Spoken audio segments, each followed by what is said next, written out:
এত কষ্ট হচ্ছে ভিতরে যে হসপিটালে বসে থাকতে পারছি না। আমাদের সব ডাক্তাররা সবাই খুব ডিস্টার্বড। আজকে তো ওপিডি বন্ধ রাখা হয়েছে। তোরা জানিস সত্যিকারের ঘটনা, যেটা আরজি করের ভিতরের যে ডাক্তার তাদের বন্ধু বান্ধব মারফত এটা ছড়িয়ে এসছে আমাদের কাছে। ওয়েস্ট বেঙ্গলের প্রত্যেকটা মেডিকেল কলেজে, বিশেষ করে কলকাতার সরকারি মেডিকেল কলেজগুলোর ডিপার্টমেন্টাল হেডরা, প্রিন্সিপালরা বিশেষ করে, তারা পাশ করানোর জন্য স্টুডেন্টদের কাছে রীতিমতো টাকা নেয়। এর মধ্যে সব থেকে নিকৃষ্টের থেকেও নিকৃষ্টতম হচ্ছে সন্দীপ ঘোষ, প্রিন্সিপাল আরজি কর মেডিকেল কলেজে। সেখানে তারা ওখানে একটা সেক্স র্যাকেট চালাতো, তারা একটা ড্রাগ র্যাকেট চালাতো। এবার উনি এই যে নেক্সাসটা চালাতেন, তাতে রীতিমতো কোন ইন্টার্নকে উনি পাশ করাবেন, কোন পিজিটিকে উনি থিসিস কমপ্লিট করাবেন, সেগুলো সব ভয় দেখিয়ে টাকা নিতেন। আর এই মেয়েটির যে পিজিটি, মেয়েটি অত্যন্ত ভালো, তার থিসিসটা কমপ্লিট করাবে না বলে হুমকি দিচ্ছিল। সে এটা জানতে পেরে গিয়ে বলেছিল যে আমি এরকম কোনোভাবেই মেনে নেব না, এর বিরুদ্ধে আমি যাব এবং আমি এর বিরুদ্ধে সব ফাঁস করে দেবো। তখন তাকে রীতিমতো ধমক দেওয়া হচ্ছিল। এটা চলছিল লাস্ট 6 মান্থস ধরে। 6 মাস ধরে তাকে হুমকি দেওয়া, তার প্রতি বেশি বেশি প্রথমের দিকে কি করছিল, অত্যাচার করছিল। কিরকম, বেশি বেশি করে নাইট ডিউটি দিচ্ছে, at a stress 36 hours duty. এবং এগুলো সব জানে ডিপার্টমেন্টাল হেড, চেস্টের যে ডিপার্টমেন্টাল হেড সেও জানে, সিনিয়র পিজিটিরা সবাই জানে। প্রিন্সিপালের নির্দেশেই হচ্ছে এবং ওনার নেক্সাসের ছেলেমেয়েরাই কাজ করছে। তারা 6 মাস ধরে এটা করেছে।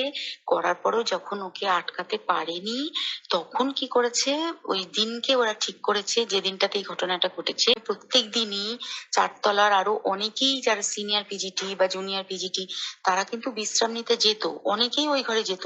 সেই দিনকে ও একা, ওকে বলেছে তুমি ঘুমিয়ে পড়ো। ওকে একা রেখে এসেছে, বাকিরা কাউকে যেতে দেয়নি, বলেছে ওই ঘরে কাজ হচ্ছে, ওই ঘরে কেউ যাবে না। ওই ঘরে সেই দিনকে ওর সাথে যখন খাওয়া দাওয়া করেছে বাকি 4 জন, সেই 4 জনের মধ্যে একটি মেয়ে পর্যন্ত ছিল। সে কিরকম মেয়ে চিন্তা কর। তো ডাক্তার নাকি আমি বলতে পারবো না, সেই ইন্টার্ন মেয়েটি আরেকটি ইন্টার্নের গার্লফ্রেন্ড।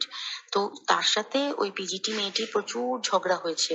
ঝগড়া হওয়ার পরে তারা তো হুমকি টুমকি দিয়ে চলে গেছে, দিয়ে তারা বলেছে তুমি ঘুমো। এবার ও তো আর জানে না, ভালো মনে শুতে এসেছে। তারপরে তারা গিয়ে মদ টদ খেয়েছে, 7-8 জন মিলে চড়াও হয়েছে। এবং তোরা জানিস যে প্রথমে তার হাত দুটোকে দুপাশে 2 জন ধরে রেখেছে এবং সেই কাজে সেই মেয়েটিও সাহায্য করেছে, ইন্টার্ন মেয়েটি। 2 জন ওকে পা দুটোকে টেনে জরাসন্ধের মতো ছিঁড়ে ফেলেছে, ছেঁড়ার মতো করে টেনেছে, যাতে পেলভিক বোন ভেঙেছে, গলার বোন ভেঙেছে। কি বিপর্যস্ত, বিধ্বস্ত, কি নৃশংস অত্যাচার করেছে। ওকে উল্টো দিক করে শুইয়েছে, পিঠের ওপর দিয়ে বুট পরে হেঁটে গেছে, মাথাটাকে এমন থেতলেছে যে স্কাল ফাল রাপচার হয়েছে। এই সমস্ত করার পরে শ্বাসরোধ করে তাকে মেরেছে। মেরে তারপরে আরো যেটা আরো ভয়ঙ্কর, যে একটা মৃত মানুষকে মিনিমাম ডিগনিটি দিতে জানে না। তারা নিচে এসে দেখেছে ওই সঞ্জয় তখন বসে মদ খাচ্ছিল অন্য আরো গ্রুপ ডি স্টাফদের সাথে। সঞ্জয় ছেলেটা হচ্ছে তার কাটা সঞ্জয় বলতো ওরা, ওকে বলে ফল গাই। ওর একটু ওইসব আলুর দোষ আছে, ও যত্রতত্র যখন তখন প্রস্টিটিউট এলাকায় যায়। এবার দেখেছে যে একে দিয়ে যদি একটা রেপ করিয়ে দিতে পারি, তাহলে ঘটনার মোড়টা অন্যদিকে ঘুরে যাবে। এইবার ওকে বলেছে যা, সেমিনার রুমে তোর জন্য রেখে এসছি, যা তুই এবার গিয়ে কাজ করে দিয়ে আয়। ও এসে ওই ডেড বডিকে রেপ করেছে, যাতে তার ভ্যাজাইনাতে সিমেন্ট পাওয়া যায়। কিন্তু কেউ কোনো প্রমাণ নেই, প্রমাণ লোপাটের জন্য। সেদিনকে ওই ইন্টার্ন এবং ডাক্তাররা যে ওইখানের যে বাথরুমটাতে হাত পা ধুয়েছে, রক্ত ধুয়েছে, সেইটাকে তাড়াতাড়ি প্রমাণ লোপাটের জন্য ওই দেওয়ালকে ভেঙে দিয়ে তার ওই বাথরুমের জায়গাটাকেই ভাঙতে হচ্ছে ওদের। ওখানে নাকি ওরা রুম বানাবে। আর বেশি বলতে পারছি না, কিন্তু কিছুই হবে না, এই পোড়া দেশে কিছুই হবার নেই, শুধু ভেতরে ভেতরে গুমড়ে গুমড়ে কষ্ট পাওয়া।